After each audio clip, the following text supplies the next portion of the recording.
Good morning. I'm Richard, and some of you I've met, some of you I haven't yet had the pleasure of meeting. I'm training to be a vicar at Cranmer Hall in Durham. I'm currently on placement with you and with Tim. So, we've heard from the Gospel of Matthew, the parable of the servants and the talents. And if you're anything like me, it raises one really obvious question. Now, I'm always one to go for the easy question first. So let's look at what's a talent. My instinct was that it must be quite a small amount, because otherwise the master wouldn't just have doled it out and left his slaves with it. But no, when I looked into it, it's actually quite a lot of money. It's the amount one might have earned in 15 years' work as a labourer. So in today's terms, I suppose we're talking at least £150,000.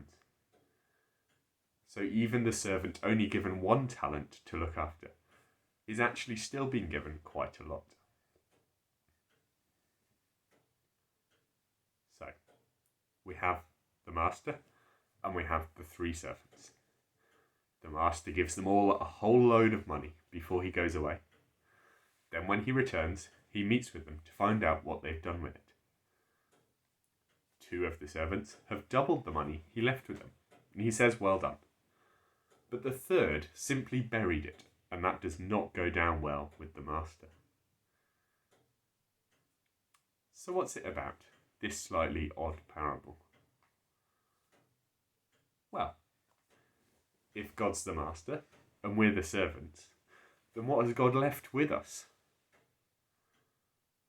Jesus, at the end of this gospel, is, like the master, going to leave his disciples, the servants. And John 14 tells us what he will leave with them. In it, Jesus tells the servants that he is going away, and the Father will send the Holy Spirit to be with them. Why does he leave the Holy Spirit? Well, I think he wants it to bear fruit in our lives, and in the lives of others. Like the master with the talents, he wants it to be increased. And the Apostle Paul tells us what the fruit of the Spirit is in his letter to the Galatians. The fruit of the Spirit is love, joy, peace, patience, kindness, generosity, faithfulness, gentleness, and self-control. So those are the fruits. But how do we increase them? Well, I think some are quite straightforward to increase. Being patient with others prompts them to be more patient too. Likewise with kindness and gentleness. I read a workplace study recently which showed that when people observed unkindness in the workplace, they were far more likely to be unkind themselves. Even if they'd just observed the unkindness, they hadn't received it. The reverse is also true, and all the more so if you're the recipient of the kindness. Kindness grows kindness. Something like joy is perhaps a bit harder. If someone's miserable, then approaching them joyfully is probably just going to wind them up and irritate them. I have a friend who's a teacher, and in one of her yearly appraisals, she was told that she was being too negative in the classroom, that she really needed to be more positive. Now, you can probably imagine what effect that had on her. It didn't make her more positive. It made her feel sad. It made her feel like she wasn't doing things very well. It certainly didn't make her more positive in the classroom. I wonder what might have happened if instead of just telling her to be more positive, the person doing her appraisal had done something to help her feel positive. Perhaps left a bunch of flowers on her desk one morning, or encouraged her with the things that were going well in her classroom. I'm sure the person doing her appraisal didn't mean to make the problem worse. They just didn't really think about what they were doing.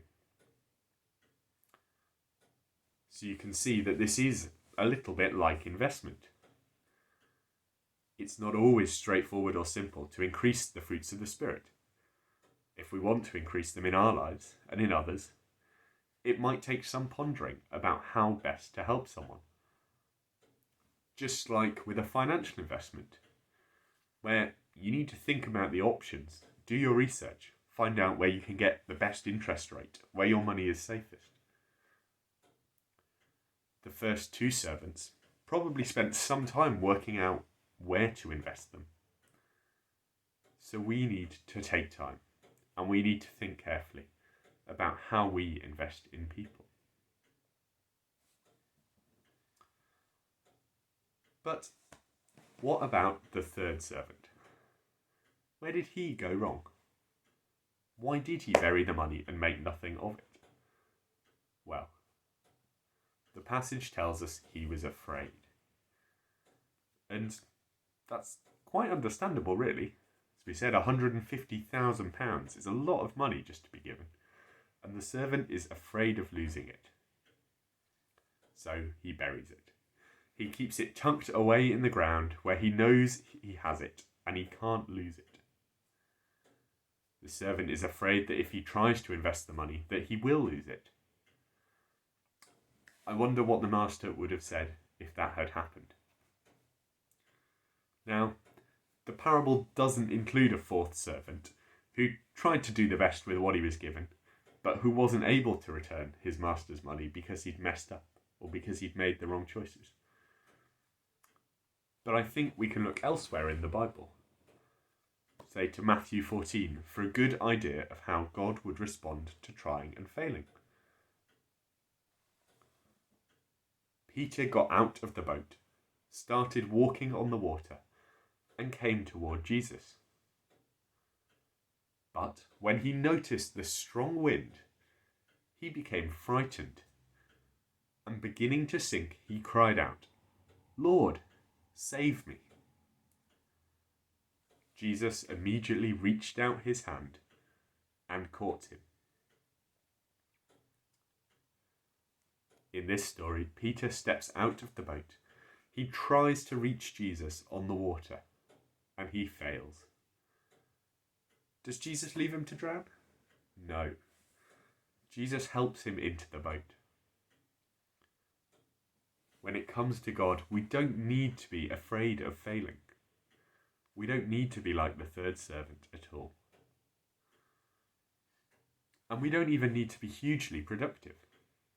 The master says you could at least have invested it and got some interest. The key thing is making the effort. I think the reason the master is angry with the 3rd servant is not because he's failed to make him another £150,000. It's not about the result. The master is angry because the servant has given in to fear. He's failed to try.